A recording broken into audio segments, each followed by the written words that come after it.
everyone. I would like to introduce you here to Mark Nottingham, who's going to talk about keeping the watchers at bay. Okay. Good morning, everybody. Hi. Everybody's had their sugar, which is good. So you're all very attentive right now. Halfway through, you'll fall asleep. So that's okay. If you need to do that, it's fine. I have a slightly melodramatic talk title. I apologize for that.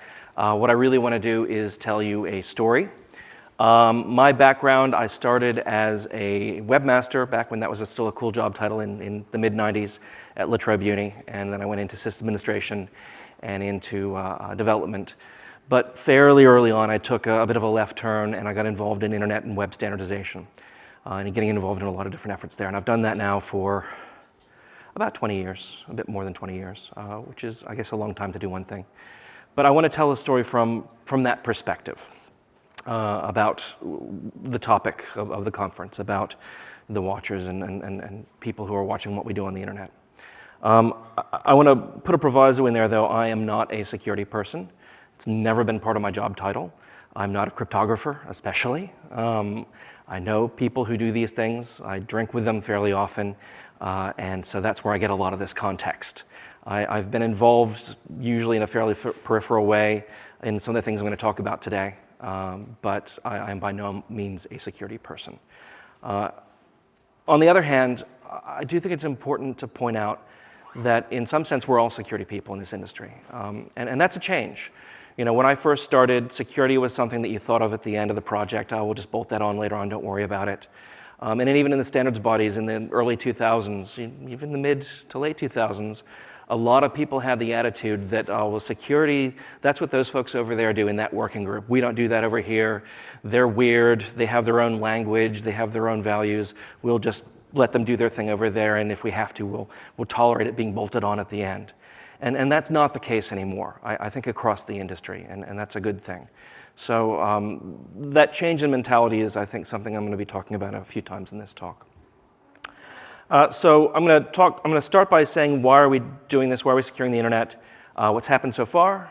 What's left? End up with some observations and maybe a couple of things that you might be able to do to help out. So let's start. Why are we doing this pretty huge project? I mean, if you look at it, there's been a tremendous amount of effort and time and engineering into securing the internet so far, and we're not done yet. Why are we bothering? You know, at the beginning, the internet, you know, everyone knew each other who was on the internet effectively at the very beginning. And for a long time, it was just researchers and academics talking, and there wasn't really a large need for securing things. That changed over time. Part of that change, yes, did come about because of this guy and the Snowden revelations in 2013. That was definitely a watershed moment. You know, in the work that I was doing at the time, we were working on HTTP2. This was one of the things that got released. This is the chart of how Google got owned effectively by the NSA. And some of the folks that I worked with worked on this little bit in the middle GFE, the Google front-end server at the time. And so we lost them from the HTTP working group to go and fix this problem in their infrastructure. So it affected us pretty directly, and it made a lot of people stand up and take notice. The community as a whole took some time to digest that information.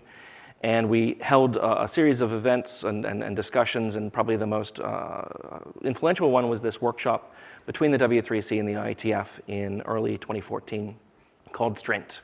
And this was to talk about this thing that we had started to call pervasive monitoring, the idea that a highly resourced attacker, often a nation state, who can get into multiple points in the infrastructure and see what's going on, has a tremendous amount of power. And the end point of that discussion was this document, a best current practice, that identified that as indeed an attack, as something that we need to defend against in the infrastructure, because this is not what the internet is supposed to be providing to folks. But I don't want to leave you with the impression that, you know, we're doing all this because Snowden went and did what Snowden did. Far before those disclosures, people were becoming much more aware that, you know, the amount of information and the amount of vulnerability we have when we have unencrypted protocols is pretty substantial. And so, for example, Wi-Fi Pineapple's been around for a while. The ability to go and just sniff anything, you know, to hijack a Wi-Fi network and get people to attack to you rather than an attacker. rather than your intended network is a problem. At the same time, we're putting more and more information on the internet. More and more of our lives are lived on the internet. It's becoming much more part of our society and has been for some time now. And finally, the capabilities that are offered are much more powerful. A lot of people say, why do I have to secure my website? I don't do anything important on it. What's the problem? Well, because browsers have JavaScript. And once an attacker has the ability to inject code, they can do lots of things. They can persist data. They can track what you do. And it's not really just what's on your website that's a concern. It's what your users are doing and the power that the platform gives an attacker. Excuse me. And so, there are a lot of different reasons for securing the internet. Snowden was not the only cause, but I think the revelations created a bit of a watershed moment where people, especially security folks, were concerned about this beforehand, but the group of people who became concerned about it was much larger once it became how obvious how broad these attacks were. So what's happened so far? I'm going to touch on a few different things. This is by no means a complete list. There's been a tremendous amount of work put into this, and I don't want to denigrate the hard work that a lot of people have done, but I'm just going to touch on a few things. One was the transition from HTTP to HTTPS for the web. 2010, Eric Butler put out this thing called Firesheep. Who's heard of Firesheep? Okay. So it's a browser plugin for Firefox at the time that allowed you to sniff what's happening on your local network, and especially HTTP requests to major services like Flickr or Facebook or Twitter or Google, and grab the cookies, the authentication cookies out of them, and then log in as that person who's on your network. So if we were on this network here and I installed Firesheep, and you're into Facebook, I could go and log into your Facebook as you. I know with modern eyes, this is astounding that those would be unencrypted, but this was state of the art back in 2010. Even major services weren't encrypted. And so this opened up a lot of eyes. People realized this is not really sustainable.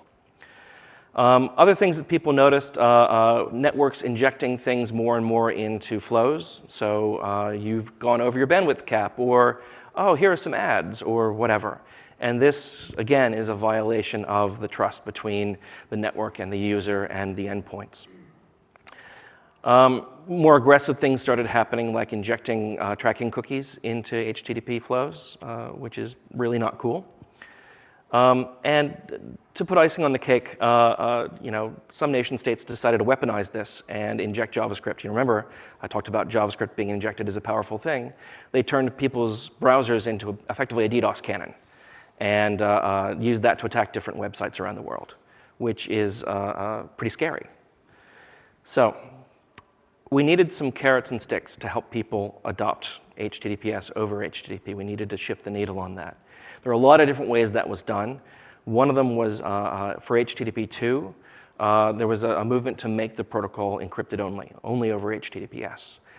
It's actually not written in the specification. We didn't go that far because it became controversial. There were a lot of people saying, oh, no, we're not ready for that. And we knew we'd be setting up for a 6 to 12-month fight with a dubious outcome if we actually said, let's go and try and make this happen.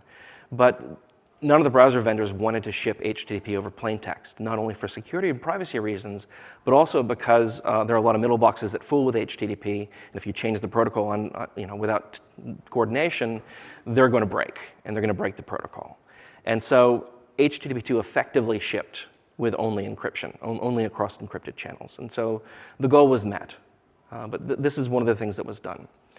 Another effort that took actually a lot longer. Oh, and by the way, another reason why we didn't push on that was because this decision was made before the Snowden revelations. I think if it had been made afterwards, it may have come out differently, but it's hard to say. Another big effort was in the W3C, this notion of powerful features. That there are features in the web platform like geolocation or different JavaScript APIs that they're adding to the platform that are powerful, that offer unique and strong capabilities that are very valuable to the user and to the website, but also potentially valuable to an attacker. And so this document is outlining a policy. It got changed from the much more catchy powerful features name to secure contexts.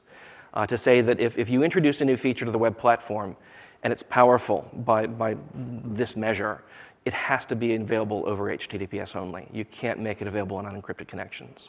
So again, it's to keep people secure, but also to offer a little bit of a carrot that if you want to use the latest and greatest APIs, you've got to transition your site to HTTPS. Now, one of the major problems that folks had in this transition and why it took so much energy was this problem of mixed content, that if I have links to embedded content on my website that are HTTP, and I switch my site to HTTPS, then it's going to be mixed content, and the browser shows an error or it causes some problems. And it's difficult to do that because modern websites are made up not just of resources from one host, but from many hosts. There are ads and tracking scripts and all these different things. And to compose those in a way where you upgrade it, you get into a bit of a deadlock. And so a tremendous amount of work was put into trying to get different parts of the ecosystem to upgrade. Especially the ad servers took a long time, but it became unviable for them not to serve their ads over HTTPS. From a technical standpoint, one of the things that helped folks out was this spec upgrade insecure requests. It's a content security policy directive which allows you to inject a response header that says, for this page, just assume that HTTP links are HTTPS. And so for some publishers, this was a big deal. If you've got a huge database full of links and some of them are HTTP, it's really hard to go through and rewrite all that content in your content management system. And so this gives you an easy way to do that. And especially news websites were very appreciative of this.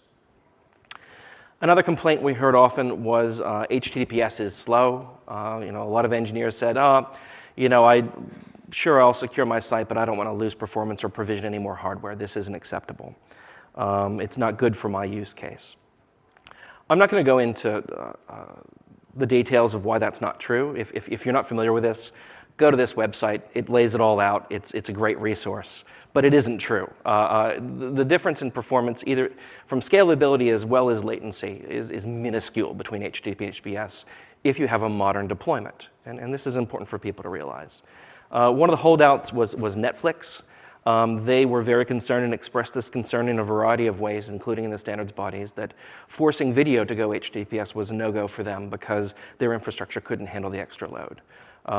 In the end, they hired some talented engineers. I think some of you know some of the engineers they hired, and went and put some engineering into it, and lo and behold, it was okay. And this is a pattern we see time and again, that there's resistance to these changes because of certain factors, usually business factors, and when you put some effort into them, they can be overcome, but you need to convince people. Another common complaint, certificates are expensive. Well, I hope everybody knows we've got Let's Encrypt now. Again, a lot of effort was put in by many parts of the industry to fund this organization, set it up, and set up a CA where anybody can get a TLS certificate for free. And not only for free, but in an automated fashion using a new protocol called ACME. And that's really important. So it just becomes part of your infrastructure. It's not a manual process. And that's been pretty successful. Excuse me. This is the chart of how many certificates Let's Encrypt has issued. I think they've got something like 100 million active certificates now across around 50 million domains. That's a pretty good mark of success, I think. This much uglier graph is from Mozilla Telemetry. This is the the percentage of requests made by Mozilla Firefox nightly that are HTTPS, that are protected by TLS. And you can see it goes from 50, 60% in 2015 or late 2014 to these days just over 90% of all the requests that the Firefox browser makes. Now this is nightly. I think release is a little bit lower. It's around 85-ish%, but still really great numbers. Definitely a great mark of success. Finally, another measure from the folks at crawler.ninja who do a lot of web crawling stuff, and you can see around 60% of the sites these days that they're crawling are HTTPS. I think this is from the, not the Alexa because nobody uses that anymore, one of the top 100 million sites lists.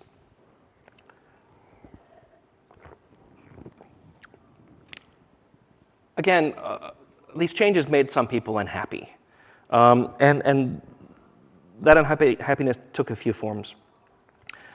We had folks from different parts of industry, especially people who provided satellite access, come along and say that if you do this, if you encrypt everything, you're going to make our businesses unviable, you're going to make the internet fail in a lot of situations. So you're on an airplane using satellite internet. They were depending on middle boxes in the airplane interceding and caching and optimizing traffic, especially optimizing traffic, optimizing TCP, optimizing HTTP. And so they went as far as to propose that what if we had a new user interface in the browser where you see this little blue box here.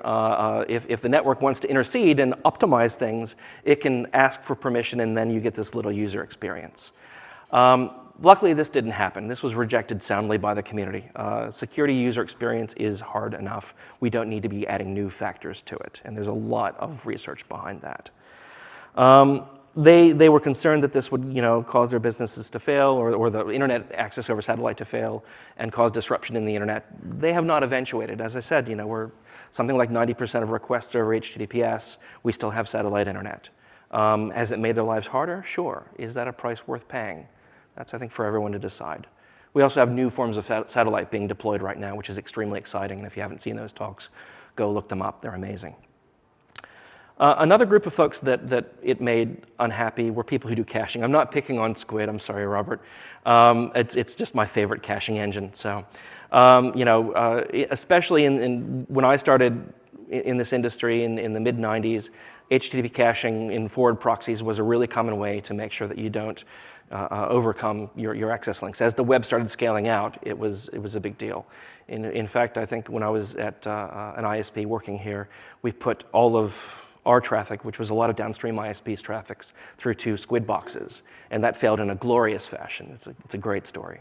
But there are still networks out there who want to do forward proxy caching, whether you're in the outback or in a developing country or just somewhere with a really crap network in a large community. Shared caching is important, but again, you have to balance. Are you going to tell someone in the remote community, well, we don't have a great access link, so you have to sacrifice your security? Is that a great solution? The result was no. There's been a tremendous amount of work on alternative mechanisms for caching where you don't have as many security trade-offs. Unfortunately, we haven't come up with anything yet where there aren't any security trade-offs. You still have to sacrifice usually confidentiality to get some form of shared caching. So that discussion continues, and we're aware of the shortcoming there. Next up, the transition from TLS 1.2 and earlier to TLS 1.3. So this happened, and lots of other things happened. Freak, Heartbleed, Logjam. We had a number of different problems in the TLS stack. Everyone was depending upon TLS for security, and it was an ecosystem that was not getting a lot of attention.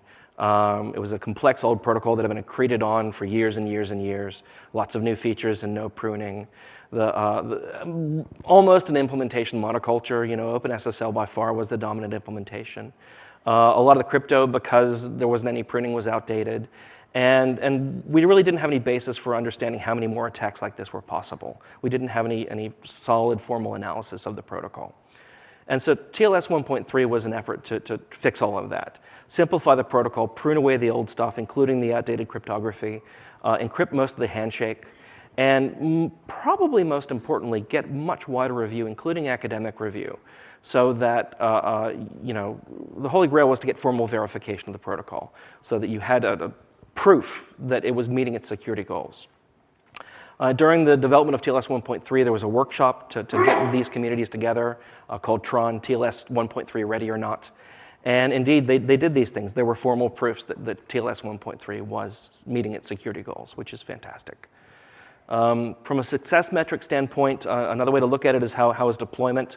Right now, I think these numbers are from last August, 2019, and about 30% of the requests that browsers are sending over HTTPS are using TLS 1.3, which is pretty good for a relatively new protocol. Another measure is implementation diversity. We want to get away from that monoculture, and indeed, we have lots of implementations of TLS 1.3. I think this is maybe half of them from the implementation page. I couldn't fit it all on a horizontal screen. Wikis. Again, some people were unhappy about these developments. Trying to develop a theme here. The pushback against TLS 1.3 was from folks who wanted to use TLS in the data center. They had regulatory requirements to use encryption for intra-data center communication, especially for financial services companies. If I go back to the slide from the NFA talking about GFE, that's one of the reasons why. But they also have financial regulations to do things like data loss prevention and to monitor the traffic that's going on. And so they had bought a number of expensive appliances where you feed the static RSA key from TLS 1.2 earlier into this box, and it can decrypt the traffic on the fly and figure out what's going on, or log it, or whatever it needs to do. TLS 1.3 does not allow static RSA. It requires an ephemeral key. And so they couldn't use TLS 1.3 and meet their security goals and use these appliances. And the ends there are important. They could meet their security goals in other ways, but they really wanted to use these appliances they'd already paid for.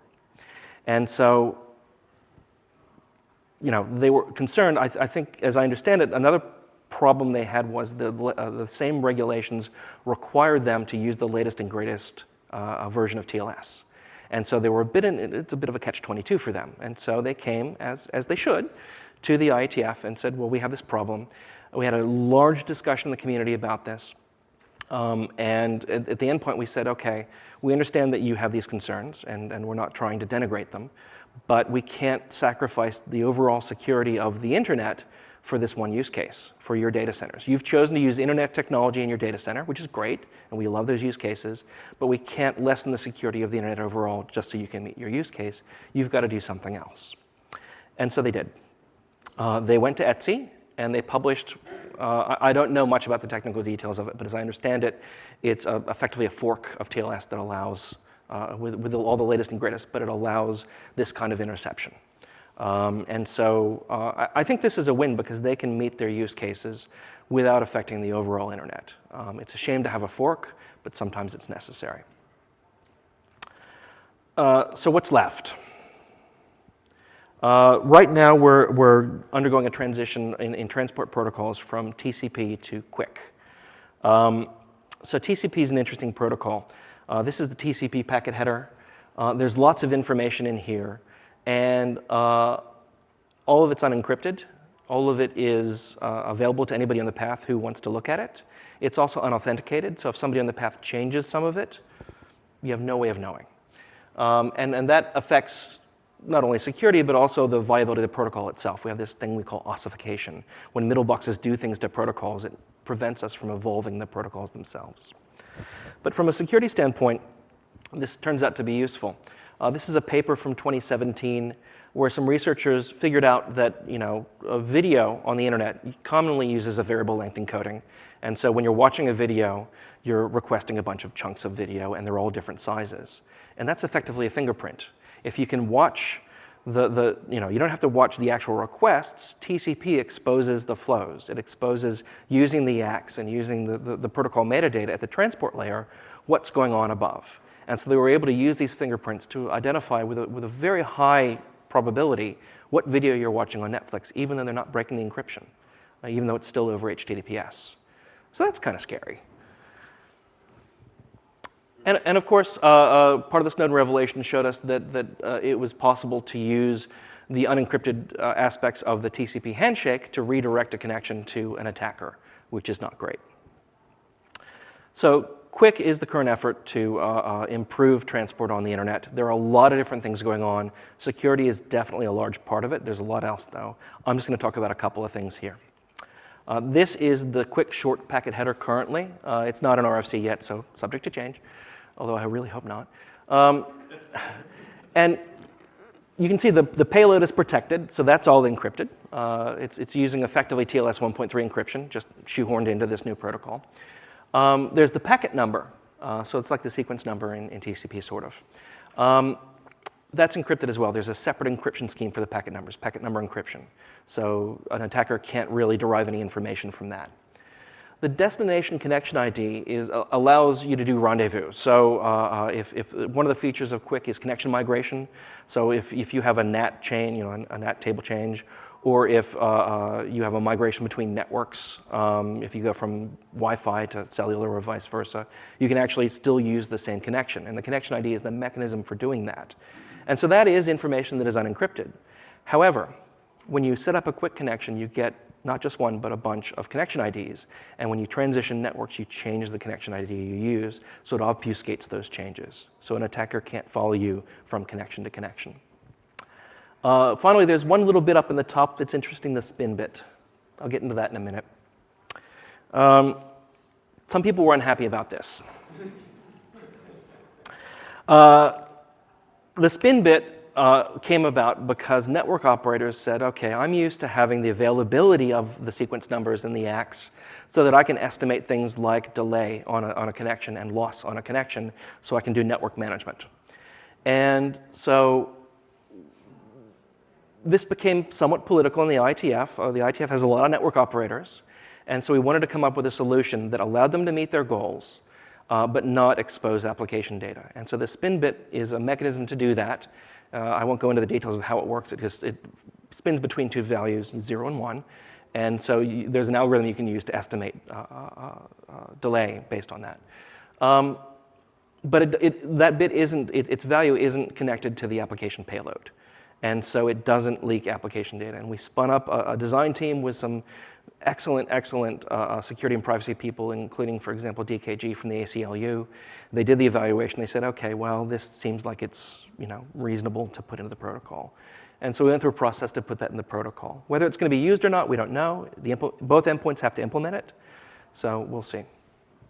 But again, their goal was met using one mechanism beforehand, and we took that mechanism away.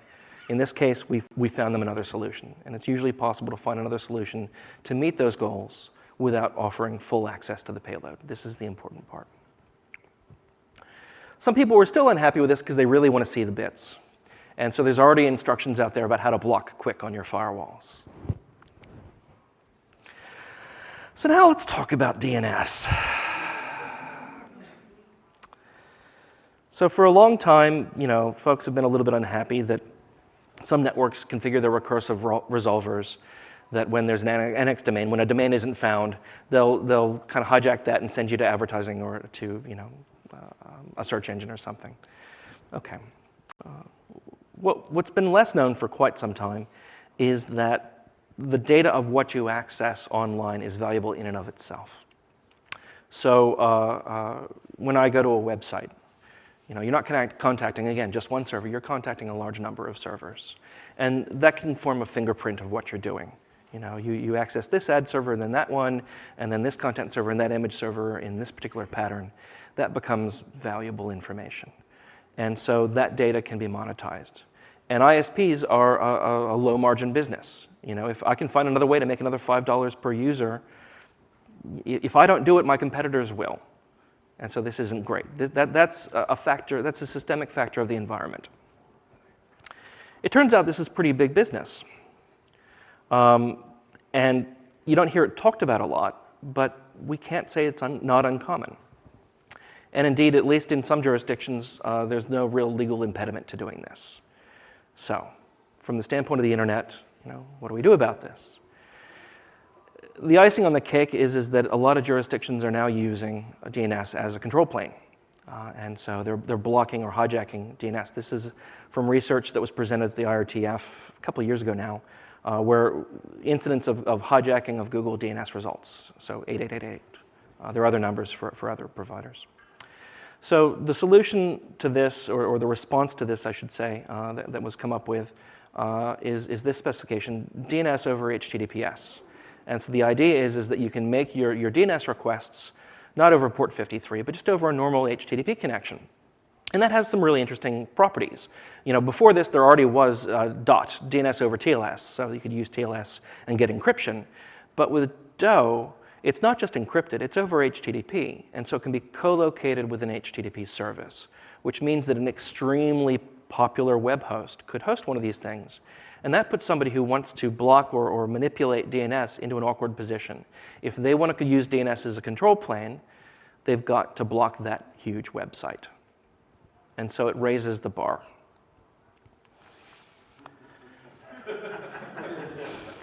This may be understatement. Just a small selection of the responses to this coming out. I don't even know what to do with this article. I can parse the words, but the assertions are so wild, I just really don't know where to go.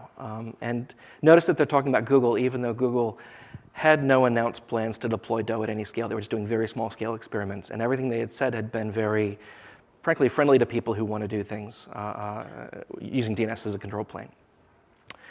Then the ISP Association in the UK nominated Mozilla as an internet villain, which, you know, wow. They retracted that later down the road, but still the damage was done. This is a slide that showed up in a lobbyist presentation that was apparently floating around Congress in the US, where they're, again, making assertions about Google having unilateral plans to centralize traffic and take control and all these things. Mozilla was doing things that they've been refining along the way, but were much more aggressive than what Google was doing. But it's a lot easier to beat up on Google and a lot more popular to beat up on Google in Congress than it is to beat up on Mozilla. So I think that's what was happening here. And then we've had a large number of responses from industry. So Paul Vixie especially has been quite vocal. No, that's again an understatement. And it's understandable. Paul runs a company that uses DNS as a way to figure out when there's malware on your network. And there are good reasons why that's done that way. And so he doesn't know how to do business and how to provide his customers with the service they need if we take this control plane away from him. And so that's an ongoing discussion. A lot of the pushback has been about this document. So Mozilla introduced this thing called a TRR, a Trusted Recursive Resolver, where if you don't know what your ISP's policy is on what your how they're going to handle your DNS queries, and so they contractually bind someone to follow certain goals for security and privacy. And once they get that binding in place, they say, okay, let's trust them instead. And let's trust them by default in some circumstances. And that's what's making a lot of people really nervous is that, okay, trust me is never a great solution to anything. We have to have trust in certain facets on the internet, but let's think about how it's apportioned and what counterbalancing forces there are. And that's something that I think we need to do. Luckily, some people are thinking about this. This is a new proposal that I think is quite promising called adaptive DNS. And this is the notion that you're building networks that for a DNS request to go to a Doe resolver, it has to go through some proxies. And those proxies are run by different people. And that means that you have counterbalanced forces so that the information doesn't leak one way or the other, which I think is quite promising. So this is still an area of development. Another brief detour, SNI to encrypted SNI. SNI, who's familiar with TLS SNI? Okay, so who's familiar with the HTTP host header? Okay, so the host header is used in HTTP to make sure that when a request comes into a web server, the web server knows what site you're requesting. It allows a web server to, or one IP address to host more than one web server, or one host name, which is important for scaling out the internet. TLS SNI is the exact same thing, but for TLS. When you make a connection to an HTTPS site or any other TLS service, it needs to know what certificate to present to you. And so SNI gives it what you're asking for. So it can say, oh, you need the foo.com certificate, here you go. The problem is this information is unencrypted, again. And so if it's not encrypted, an observer can use that as a control plane. They can also use it to track you and to figure out what you're doing online, just like with DNS. So there's a proposal for encrypted SNI for TLS 1.3, still in process. Hideously complex because you have to encrypt it, but the party receiving it has to understand what you're asking for. And so there are a lot of different trade-offs to be made there. I'm not going to go too deeply into that. Still, this makes people unhappy. Turns out that South Korea was already using SNI as a control plane. They were doing filtering based on SNI. They still are, I believe. And so they're talking about blocking browsers or blocking services or whatever that use encrypted SNI in South Korea, as I understand it. Further out, and something we really haven't started work on in earnest on the overall internet and the overall web is traffic analysis.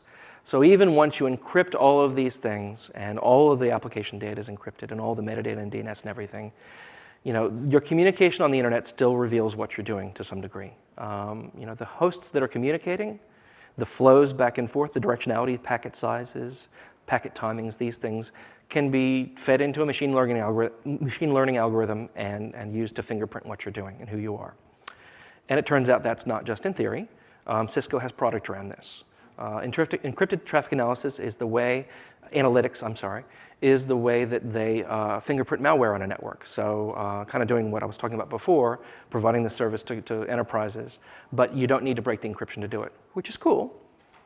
But of course, that can be used for not just combating malware. It can be used by state actors, for example, to control what people do on the internet.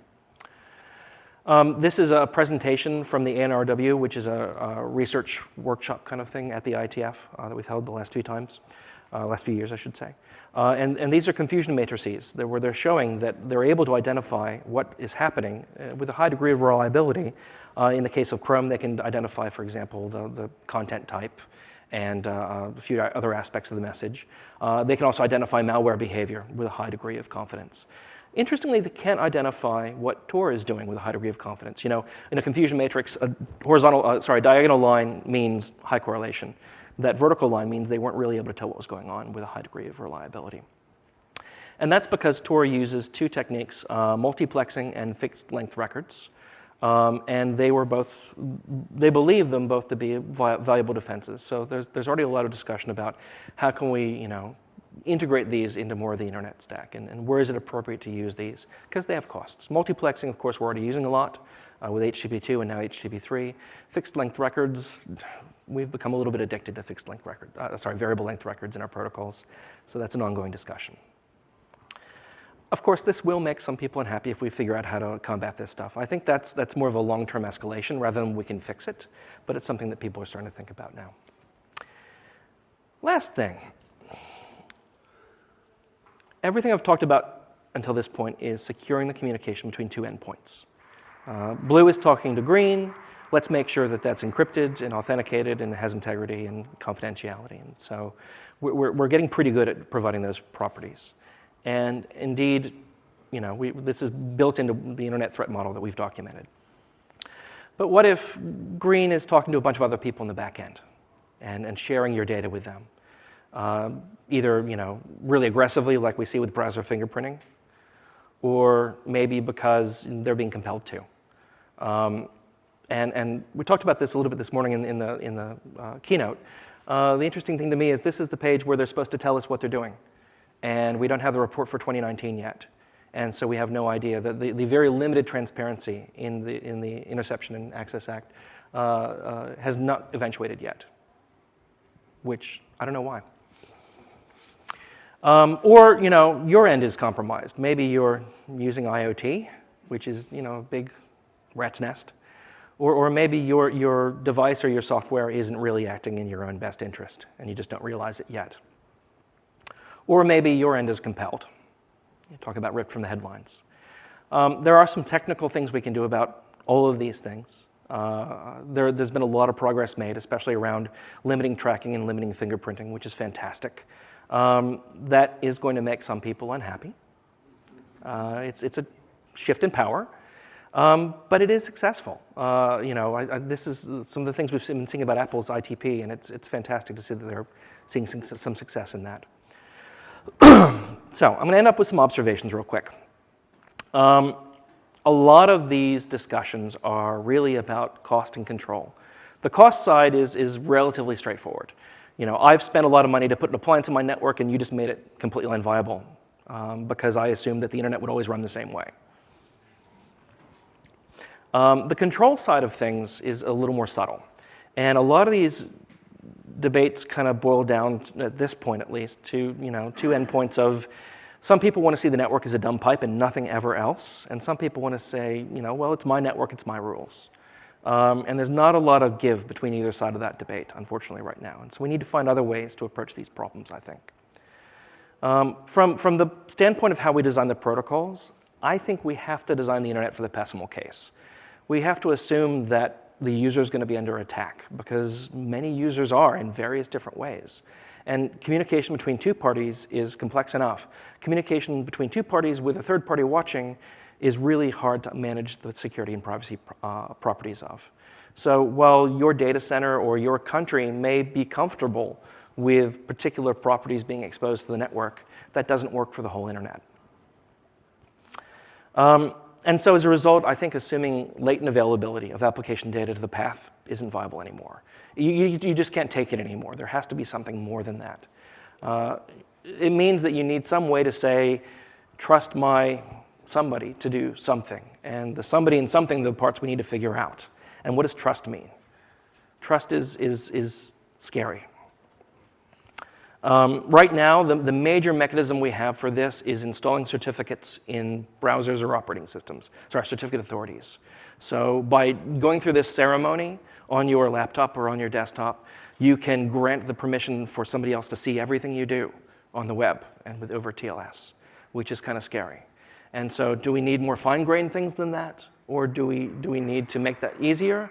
I don't think we need to make it easier because, push button, give the access to everything to everybody is not a great direction for us to be going in. IoT is also a big problem for this. You can do this with your laptop. Can you do this with your Apple TV? Can you do it with that little thing you bought? We don't have any standards for that. I do think that part of this, the solution to this is something that's worked in a lot of places on the internet, having well-defined interfaces and carefully thought out counterbalanced roles. So we have things like multiple DNS root servers to make sure that the power isn't located in any one place in that ecosystem. We have the web browser acting on behalf of the end user so that you can be reasonably sure that what you do on the web is safe, for some definition of safe, which is changing over time. We need to think carefully about these roles and the balance of power between them. It's also not just a technological solution. I think that technology does have a role to play in here, and the constraints of the system that we create overall as a community has a role to play here. But there is a policy aspect to this as well, and they have to work together and keep each other in check at the same time. Finally, I keep on talking about making people unhappy. The IETF and the standards body's role is to make the internet and the web a better place for humanity. And we need guiding principles in how to do that if we're going to make these judgments that disadvantage some parties. So there's a lot of documents and a lot of policies that we've written down about security and privacy and how we make these decisions. We are trying to add to them over time. One of the things we're trying to do right now is to make a statement to say that one of the reasons we're doing this is, the overall reason we're doing this is to make sure that the end user is benefiting from the use of the internet. Not the vendors, not the governments, not anyone else, but really the end users of the internet. So what you can do, there's a bunch of things you can do. I think if you take anything away from this, personally, I think that technical people are passionate about digital rights, not because we're a bunch of digital rights weenies, but because we understand the power of technology, and we understand how much is at risk when you use technology, especially on the internet. We get scared really easy because we understand how far this can go. And people who aren't technical don't understand that. And so part of our job is to help them figure this out. That's all I've got. So any questions real quick?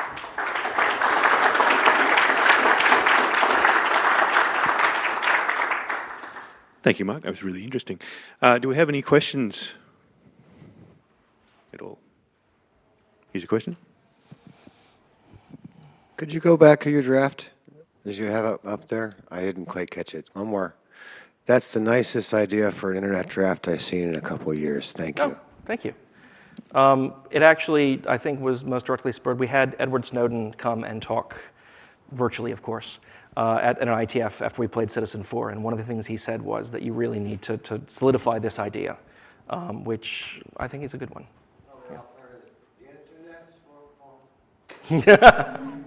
That's a great show.